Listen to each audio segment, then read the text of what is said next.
அனைவருக்கும் தமிழ் நேசம் அகாடமியின் வணக்கங்களை தெரிவித்துக் கொள்கிறேன். இன்றைக்கி நம்ம பார்க்க இருக்கிறது 7ஆம் வகுப்பு முதல் பருவம் குடிமையியல் பாடம் 2 அரசியல் கட்சிகள். 7ஆம் வகுப்பு முதல் பருவம் குடிமையியல் பாடம் 2 அரசியல் கட்சிகள். கொஸ்டின் போயிடலாம். இந்தியா மக்களாட்சி நாடாக மாறிய ஆண்டு 1950. கூற்று 1, கட்சி முறை என்பது நவீன கால தோன்றல் ஆகும். கூற்று 2, மக்களாட்சியில் மக்கள் எந்த விஷயங்கள் குறித்தும் தங்கள் கருத்துக்களை வெளியிடலாம். ஸோ 2 கூற்றுமே சரிதான், அதனால் ஆன்சர் 2ம் சரி. தன்னார்வத்தோடு ஏற்படுத்தப்பட்ட தனி மனிதர்களின் அமைப்பு எது? அரசியல் கட்சிகள். எந்த ஒரு அரசியல் கட்சியும் பின்வரும் 3 கூறுகளை கொண்டிருக்கும்: தலைவர், செயல் உறுப்பினர்கள், தொண்டர்கள். அனைத்தும் சரி. மக்களாட்சியின் முதுகெலும்பாக செயல்படுவது எது? அரசியல் கட்சிகள். குடிமக்களுக்கும் கொள்கை வகுப்பாளர்களுக்கும் இடையே பாலமாக சேவை செய்வது எது? அரசியல் கட்சிகள். கீழ்கண்டவற்றில் ஒரு கட்சி அங்கீகரிக்கப்படுவது பற்றிய சரியான கூற்று எது? கூற்று 1, 5 ஆண்டுகளாக அரசியல் செயல்பாடுகளில் ஈடுபட்டிருக்க வேண்டும். கூற்று 2, வேட்பாளர்கள் குறைந்தபட்சம் 6% ஓட்டுகளை இறுதியாக நடைபெற்ற பொதுத் தேர்தலில் பெற்றிருத்தல் வேண்டும். ஸோ 2மே சரி. விடை 2ம் சரி. கீழ்கண்டவற்றில் அரசியல் கட்சிகளின் செயல்பாடுகள் எவை? வழங்குதல், பரிந்துரைத்தல், ஏற்பாடு செய்தல், ஊக்குவித்தல், ஒருங்கிணைத்தல், ஆட்சி அமைத்தல். எல்லாமே சரி. நல்ல விடை அனைத்தும் சரி. கட்சி முறையின் வகைகள் எத்தனை? 3. இந்தியாவில் நடைமுறையில் உள்ள கட்சி முறைகளின் வகைகள் எவை? ஒரு கட்சி முறை, இரு கட்சி முறை, பல கட்சி முறை. விடை பார்த்திங்கன்னா அனைத்துமே சரிதான். டேஸ் என்பது ஒரே அரசியல் கட்சி மற்றும் அரசாங்கத்தை ஏற்படுத்தும் உரிமையை கொண்டிருக்கும். அது ஒரு கட்சி முறை. ஒரு கட்சி உள்ள நாடுகளுக்கு எடுத்துக்காட்டியது: சீனா, வடகொரியா, கியூபா. விடை பார்த்திங்கன்னா அனைத்தும் சரி. கூற்று 1, இரு கட்சி முறை என்பது 2 கட்சிகள் அதிகாரத்தை பங்கு கொள்ளும் வகையில் ஏற்படுத்தப்பட்டிருக்கும். கூற்று 2, இவற்றில் ஒன்று ஆளும் கட்சியாகவும் மற்றொன்று எதிர்கட்சியாகவும் செயல்படும். 2மே சரிதான். விடை அனைத்தும் சரி. அனைத்தும் சரி. இரு கட்சி உள்ள நாடுகளுக்கு எடுத்துக்காட்டியது: 1, அமெரிக்கா, குடியரசுக் கட்சி, ஜனநாயக கட்சி. 2வது பிரிட்டன், தொழிலாளர் கட்சி, பழமைவாத கட்சி. டேஸ் என்பது அதிகாரத்திற்கான போட்டி 3 அல்லது அதற்கு மேற்பட்ட கட்சிகளிடையே இருக்கும். இதுக்கு பேர் பார்த்திங்கன்னா பல கட்சி முறை.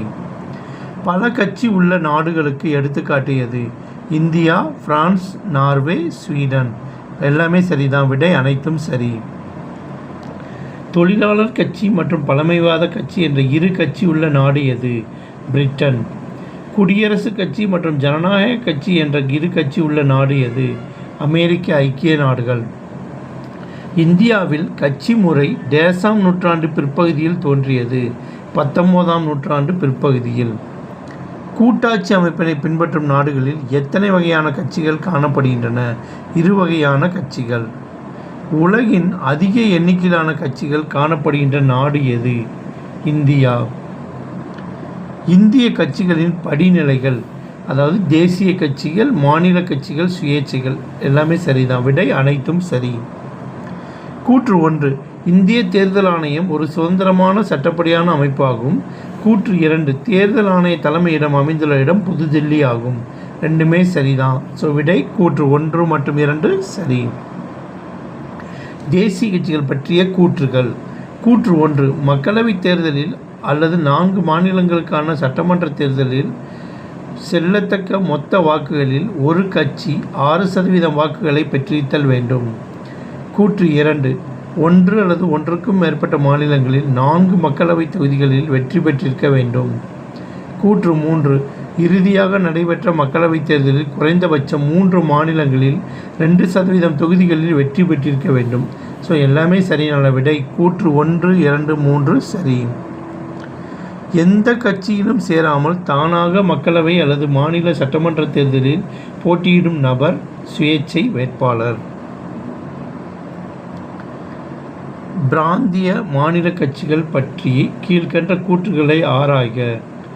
கூற்று 1, மாநில சட்டப்பேரவைக்கான தேர்தலில் செல்லத்தக்க வாக்குகளில் குறைந்தபட்சம் 6% வாக்குகளை பெற்றிருத்தல் வேண்டும்.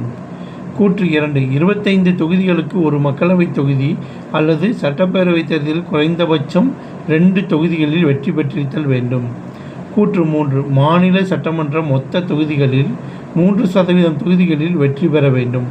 எல்லாமே சரினால கூற்று 1, 2, 3 சரி. விடை 1, 2, 3 சரி. டேசாம் ஆண்டின் தேர்தல் சின்னங்கள் ஆணையின்படி ஒதுக்கப்பட்ட சின்னங்கள் மற்றும் ஒதுக்கப்படாத சின்னங்கள் என்று 2 வகை உள்ளது. 1968. கூற்று 1 ஒதுக்கப்பட்ட சின்னம் என்பது அங்கீகரிக்கப்பட்ட அரசியல் கட்சிக்கு மட்டுமானது என பொருள்படும். கூற்று 2 ஒதுக்கப்படாத சின்னம் என்பது அங்கீகரிக்கப்படாத கட்சிகளுக்கு ஒதுக்கப்படும் சின்னமாகும். ரெண்டுமே சரினால விடை கூற்று 2ம் சரி. கீழ்கண்டவற்றுள் ஒரு அரசியல் கட்சியை தோற்றுவிப்பதில் எந்த தகுதியை பெற்றிருத்தல் வேண்டும்? இந்திய தேர்தல் ஆணையத்தில் பதிவு செய்து கொள்ளுதல் வேண்டும். குறைந்தபட்சம் 100 உறுப்பினர்கள் அவர்கள் ஒவ்வொருவரும் வாக்காளர் அட்டையை கொண்டிருத்தல் வேண்டும். கட்சி அமைப்பு குறித்த ஆவணத்தை கொண்டிருத்தல் வேண்டும். விடை பார்த்தீங்கன்னா அனைத்தும் சரி. கூற்று 1 பெரும்பான்மை கட்சி தேர்தலில் ஒரு அரசியல் கட்சியின் வேட்பாளர்கள் மற்ற கட்சிகளின் வேட்பாளர்களை விட அதிக எண்ணிக்கையில் தேர்வு பெற்றிருப்பின் அக்கட்சியானது பெரும்பான்மை கட்சி என அழைக்கப்படுகிறது. கூற்று 2 பெரும்பான்மை பெற்ற கட்சி அரசாங்கத்தை அமைத்து ஆட்சி நடத்துகிறது. கூற்று 3 அக்கட்சி அரசு நிர்வாகத்தை நடத்த அமைச்சர்களை தேர்ந்தெடுத்து நியமிக்கிறது. கூற்று 4 அது நாட்டிற்கு சட்டம் இயற்றுவதில் முக்கிய பங்கு வகிக்கிறது. அனைத்துமே சரிதான். விடை பார்த்தீங்கன்னா அனைத்தும் சரி. டேஸ் என்பது தேர்ந்தெடுக்கப்பட்ட வேட்பாளர்கள் எண்ணிக்கையில் குறைவான எண்ணிக்கையை கொண்ட கட்சியாகும். சிறிய கட்சி. தேர்தலில் பெரும்பான்மை பெற்ற கட்சிக்கு இரண்டாவதாக அதிக எண்ணிக்கையில் உறுப்பினர்களை கொண்ட கட்சி எவ்வாறு அழைக்கப்படுகிறது? எதிர்க்கட்சி. ஆளுங்கட்சியின் தன்னிச்சையான போக்கினை கட்டுப்படுத்தும் ஆற்றல் வாய்ந்தவை. எதிர்க்கட்சி. 34 அரசாங்கத்தின் கொள்கைகள் மற்றும் அறிமுகப்படுத்தப்படும் சட்ட மசோதாக்களை தீவிரமாக விமர்சிப்பது. எதிர்க்கட்சி. கேபினட் அமைச்சர் அந்தஸ்தை கொண்டிருப்பவர் யார்? எதிர்க்கட்சி தலைவர். 36வது கொஸ்டின் கீழ்கண்டவற்றில் சரியான கூற்று எது? விலங்குகளின் சின்னங்களை வழங்குவதை தேர்தல் ஆணையம் நிறுத்தியுள்ளது. விதிவிலக்காக யானை மற்றும் சிங்கம் ஆகிய சின்னங்கள் மட்டுமே வழங்கப்பட்டுள்ளன. தேசிய அளவிலான அங்கீகரிக்கப்பட்ட கட்சிகளின் சின்னம் நாடு முழுவதும் ஒன்றாக இருக்கும். இத்தகைய சின்னங்கள் வேறு எந்த கட்சிக்கும் அல்லது சுயேட்சை நபருக்கும் ஒதுக்கப்பட மாட்டாது. எல்லாமே சரி. விடை பார்த்தீங்கன்னா அனைத்தும் சரி. மகாராஷ்டிராவில் சிவசேனை கட்சி, ஜார்க்கண்ட் மாநிலத்தில் ஜார்க்கண்ட் முக்தி மோர்ச்சா ஆகிய கட்சிகள் டேஸ் சின்னத்தை பயன்படுத்துகின்றன. வில் மற்றும் அம்பு. தேசிய கட்சி பற்றி கீழ்கண்ட கூற்றுகளை ஆராய. கூற்று 1 தேசிய கட்சி என்பது இந்தியா முழுவதும் நடைபெறும் தேர்தல்களில் போட்டியிடும் அரசியல் கட்சியாகும். தேசிய கட்சி குறைந்தபட்சம் 4 மாநிலங்களில் வலிமை உடையதாக இருக்க வேண்டும். கூற்று 3 இது தனக்கென பிரத்யேகமான சின்னத்தை நாடு முழுவதற்கும் கொண்டிருக்கும்.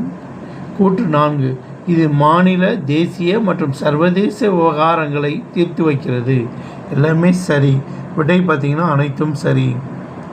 பிராந்திய மாநில கட்சி பற்றி கீழ்கண்ட கூற்றுகளை ஆராய்கன்னு கொடுத்துருக்காங்க. கூற்று 1 மாநில கட்சிகள் என்பவை ஒரு மாநிலத்திற்குள் நடைபெறும் பல்வேறு தேர்தல்களில் போட்டியிடும் அரசியல் கட்சியாகும். கூற்று 2 இது 1 அல்லது 2 மாநிலங்களில் வலிமை உடையதாக இருக்க வேண்டும். கூற்று 3 இதற்கு அங்கீகரிக்கப்பட்ட ஒரு சின்னம் ஒதுக்கீடு செய்யப்பட்டிருக்கும். ஆனால் இத்தகைய சின்னம் வேறு மாநிலத்தில் உள்ள கட்சிக்கு ஒதுக்கீடு செய்யப்படலாம். கூற்று 4 இது பிராந்திய மற்றும் மாநில நலன்களை வலியுறுத்துகிறது. எல்லாமே கரெக்டான விடை அனைத்தும் சரி. இப்போ நம்ம புக் பேக் போகலாம். சரியான விடையை தேர்வு செய்ய. இரு கட்சி முறை என்பது விடை பார்த்தீங்கன்னா ஆ 2 கட்சிகள் அரசாங்கத்தை நடத்துவது.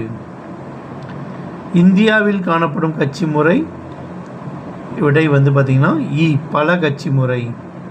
அரசியல் கட்சிகளை அங்கீகரிக்கும் அமைப்பு பார்த்தீங்கன்னா விடை ஆ தேர்தல் ஆணையம். அரசியல் கட்சிகள் பொதுவாக எதன் அடிப்படையில் தோற்றுவிக்கப்படுகின்றன? ஆ. ஆன்சர் வந்து பார்த்திங்கன்னா விடை ஆ, பொது நலன் அடிப்படையில். ஒரு கட்சி முறை எங்கு நடைமுறையில் உள்ளது? விடை பார்த்திங்கன்னா சீனா. கோடிட்ட இடங்களை நிரப்புக. மக்களாட்சியின் முதுகெலும்பாக திகழ்வது அரசியல் கட்சிகள். நமது நாட்டின் ஒவ்வொரு கட்சியும் டேஸ் என்ற அமைப்பில் பதிவு செய்தல் வேண்டும். தேர்தல் ஆணையம். அரசியல் கட்சிகள் டேஸ் மற்றும் டேஸ் இடையே பாலமாக செயல்படுகின்றன. குடிமக்களுக்கும் கொள்கை வகுப்பாளர்களுக்கும். ஒரு பதிவு செய்யப்பட்ட ஆனால் டேஸ் அரசியல் கட்சி தேர்தலில் தாங்கள் விரும்பும் சின்னத்தில் போட்டியிட இயலாது. விடை வந்து பார்த்திங்கன்னா அங்கீகரிக்கப்படாத அரசியல் கட்சி. எதிர்க்கட்சி தலைவர் டேஸ் அந்தஸ்தில் இருப்பார். கேபினட் அமைச்சர் அந்தஸ்தில் இருப்பார். பொறுத்துக. இந்த செய்தி படிச்சிருக்கேன். மக்களாட்சி, தேர்தல் ஆணையம், பெரும்பான்மை கட்சி, எதிர்க்கட்சி. கொஸ்டின் வந்து ஆன்சர் பார்த்திங்கன்னா மக்களாட்சி, மக்களின் ஆட்சி. ஆன்சர் டைரெக்டாகவே சொல்லிடுறேன். மக்களாட்சி, மக்களின் ஆட்சி. தேர்தல் ஆணையம் சுதந்திரமான மற்றும் நியாயமான தேர்தல். பெரும்பான்மை கட்சி அரசாங்கத்தை அமைப்பது. எதிர்க்கட்சி அரசின் கொள்கைகளை விமர்சிப்பது.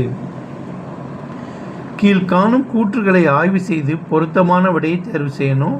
பார்த்தீங்கன்னா பின்வரும் கூற்றுகளில் சரியானதை தேர்வு செய்யன்னு சொல்லியிருப்பாங்க.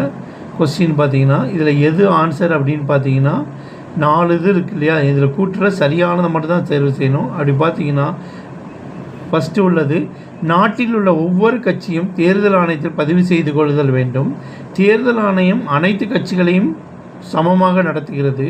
தேர்தல் ஆணையம் அங்கீகரிக்கப்பட்ட கட்சிகளுக்கு தனி சின்னத்தை ஒதுக்குகிறது. வந்து பார்த்திங்கன்னா இவை அனைத்தும். ஸோ ஆன்சர் பார்த்திங்கன்னா எல்லாமே கரெக்ட்னால இவை அனைத்தும் சரியானது தான். அடுத்தது கூற்று. பெரும்பான்மை கட்சி ஒரு நாட்டின் சட்டங்களை உருவாக்குவதில் முக்கிய பங்கு வகிக்கிறது. காரணம், தேர்தலில் பிற கட்சிகளை காட்டிலும் அதிக எண்ணிக்கையில் உறுப்பினர்கள் தேர்ந்தெடுக்கப்பட்டிருப்பது ஆகும்.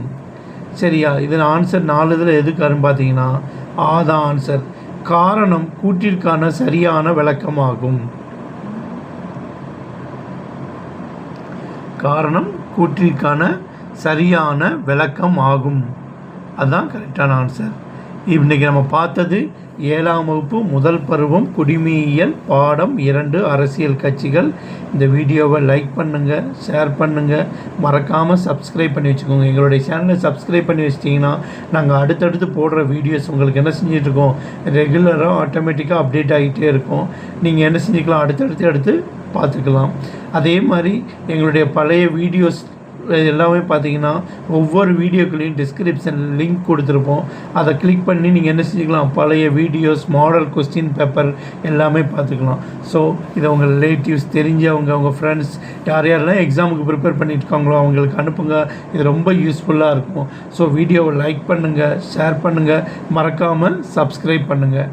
நன்றி, வணக்கம்.